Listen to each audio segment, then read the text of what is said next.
यदि तपाईं एउटा प्रोफेसनल लेभलको फ्लटर डेभलपर बन्न चाहनुहुन्छ अथवा फ्लटर सिकेर जागिरै खान चाहनुहुन्छ भने तपाईले चाहिँ कस्तो बाटो अपनाउनु पर्छ, तपाईले के कुराहरू जानेको हुनुपर्छ, आजको भिडियोमा म तपाईलाई यसको बारेमा नै भन्छु। र मेरो पर्सनली यो अनुभव चाहिँ 3 वर्षको रहेको छ। मेरो 3 वर्षको अनुभव अब तपाईले केही मिनेटमा नै सिक्न सक्नुहुन्छ। ध्यान दिएर सुन्नु होला। तपाईले यो कुराहरू लेख्दाखेरि पनि कुनै पनि फरक पर्दैन, कतै नोट गरेर राख्नु होला। किन भन्दाखेरि यो पोइन्टले तपाईले यदि राम्रोसँग ध्यान दिनुभयो भने चाहिँ तपाईलाई निकै फाइदा गर्नेवाला छ। तपाई चाँडै नै अगाडि बढ्न सक्नुहुन्छ। मैले 3 वर्षकोमा गरेको कामहरू तपाईले चाहिँ 6 महिनामा 3 महिनामा पनि गर्न सक्नुहुन्छ।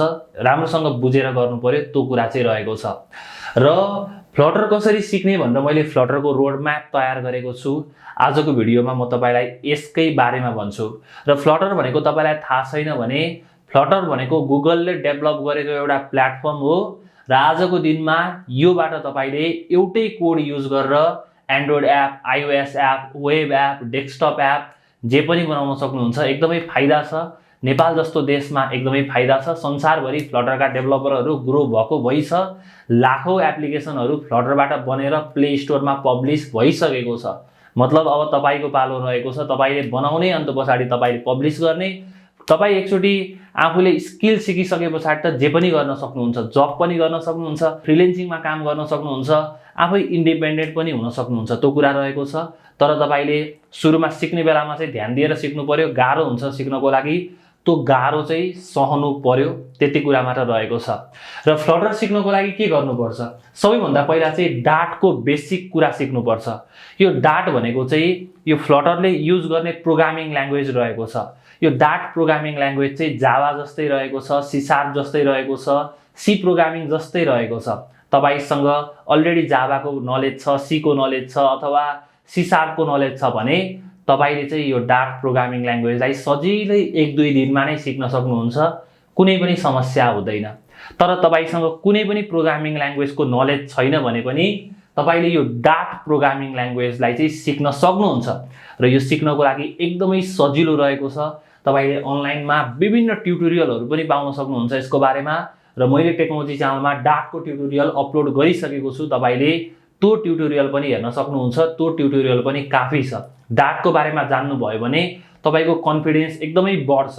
अनि यसमा चाहिँ जान्नुपर्ने कुराहरू भनेको भेरिएबल भनेको के हो, कन्स्ट्यान्ट भनेको के हो, कन्डिसनहरू कसरी लगाउने, लुपहरू कसरी लगाउने, मेथडहरूलाई कसरी प्रयोग गर्ने, असिंक अवेट भनेको के हो, अब्जेक्ट ओरिएन्टेड प्रोग्रामिङ भनेको के हो, त्यहाँभित्र इन्क्याप्सुलेसन, इनहेरिटेन्स, पोलिमर्फिजम यस्तो विभिन्न कन्सेप्टहरू हुन्छ।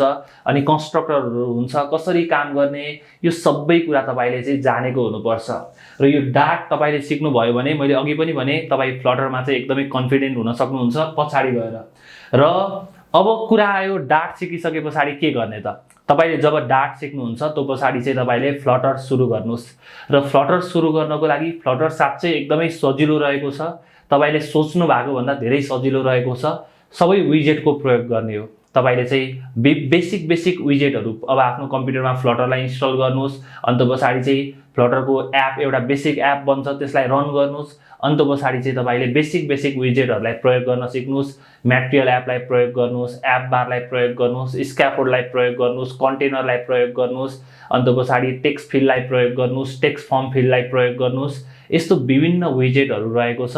सबै कुरा फ्लटरमा विजेट रहेको छ। विजेटहरूको बारेमा सिक्नुस्। रोलाई युज गर्न सिक्नुस्, कोलमलाई युज गर्न सिक्नुस्, स्ट्याकलाई युज गर्न सिक्नुस्। यस्तो विभिन्न विजेटहरूबाट तपाईले विभिन्न लेआउटहरू बनाउन सिक्नुस्। अनि स्क्रिनमा मैले यो कुरा यहाँ राख्छु, यो कुरा यहाँ राख्छु भनेर तपाईले आफ्नो डिजाइनलाई पनि एकदमै राम्रो बनाउन सिक्नुस्। र यो चाहिँ तपाईले सिक्नै पर्ने हुन्छ।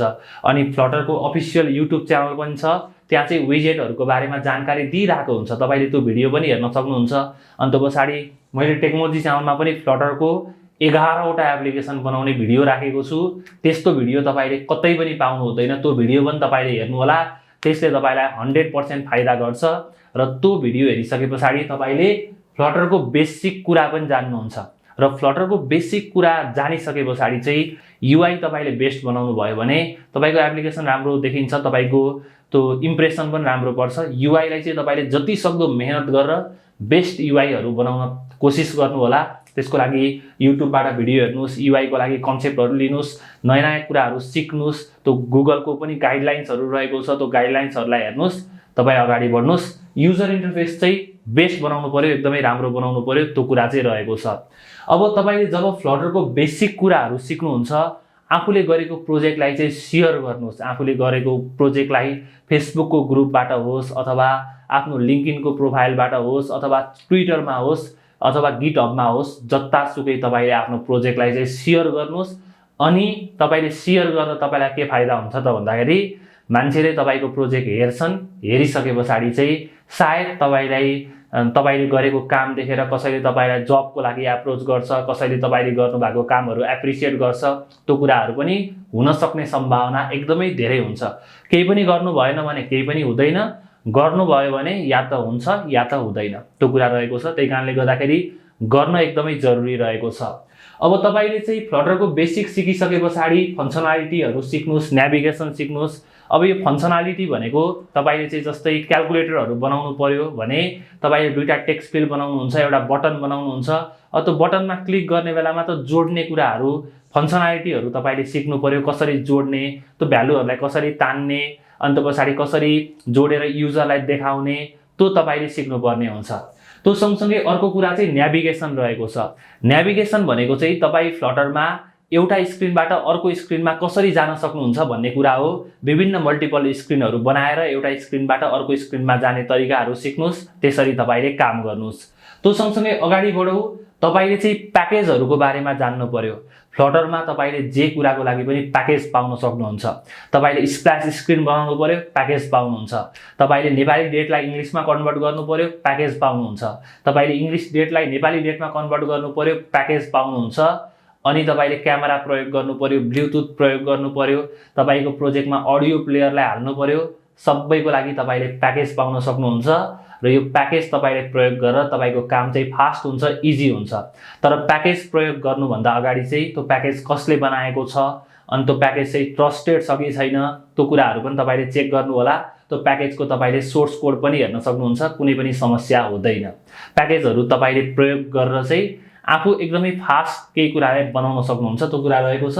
फ्लटरको प्याकेजहरु यति धेरै छ, आउँदै पनि छ, आइसकेको पनि छ धेरै प्याकेजहरु, रमाइलो हुन्छ यसमा काम गर्नको लागि चाहिँ। अनि त्यो सँगसँगै अर्को कुरा रहेको छ, एपीआई को प्रयोग गर्न तपाईले जान्नु पर्यो। आजको दिनमा एपीआई प्रयोग हुने एप्लिकेसनहरु एकदमै धेरै हुन्छन्। एपीआई बिना हाम्रो अहिलेको जीवन नै सम्भव छैन। तपाईले फेसबुकमा आफ्नो च्याटहरु गर्नुहुन्छ, अन्त पछाडी फेसबुकमा न्यूज फिड स्क्रोल गर्नुहुन्छ, एपीआई बाटै डेटा तपाईकोमा आउँछ। तपाईले पनि आफ्नो एप्लिकेसनमा चाहिँ बनाउने बेलामा चाहिँ एपीआई कसरी प्रयोग गर्ने, एपीआई बाट आएको डेटालाई चाहिँ जनरली त्यो जेसन फर्म्याटमा आउँछ, त्यो जेसन फर्म्याटमा आएको डेटालाई चाहिँ आफ्नो एप्लिकेसनमा कसरी प्रयोग गर्ने, कसरी युजरलाई देखाउने भनेर जान्नु पर्यो। त्यो सँगसँगै हामीले विभिन्न रिक्वेस्टहरु गर्न मिल्छ, get request, put request, post request, delete request, यस्तो रिक्वेस्टहरुलाई तपाईले प्रयोग गर्न पनि सिक्नुस्। अनि एपीआई लाई चाहिँ प्रयोग गरेर आफूले एप्लिकेसनहरु तपाईले बनाउनुस्। र यसको लागि चाहिँ जेसन प्लेस होल्डर भन्ने छ, त्यसले चाहिँ फ्रीमा एपीआईहरु प्रोवाइड गर्छ, जस्ट स्याम्पल एपीआईहरु, त्यसलाई तपाईले प्रयोग गरेर तपाई अगाडि बढ्न सक्नुहुन्छ। अब हामी अगाडि बढौं। अगाडि चाहिँ तपाईले शेयर्ड प्रेफरेन्स र एसक्यूएलआइट को बारेमा सिक्न सक्नुहुन्छ। र यो शेयर्ड प्रेफरेन्स र एसक्यूएलआइट बाट चाहिँ तपाईले आफ्नो डेटालाई लोकल्ली स्टोर गरेर राख्न सक्नुहुन्छ। तपाईको डेटा थोरै छ भने तपाईले शेयर्ड प्रेफरेन्समा राख्न सक्नुहुन्छ भने तपाईको डेटा धेरै हुन्छ, तपाईले चाहिँ एसक्यूएल क्वेरी नै रन गरेर अफलाइनमा केही डेटाहरु स्टोर गर्नुपर्ने हुन्छ भने त्यतिबेला चाहिँ तपाईले एसक्यूएलआइट प्रयोग गर्न सक्नुहुन्छ।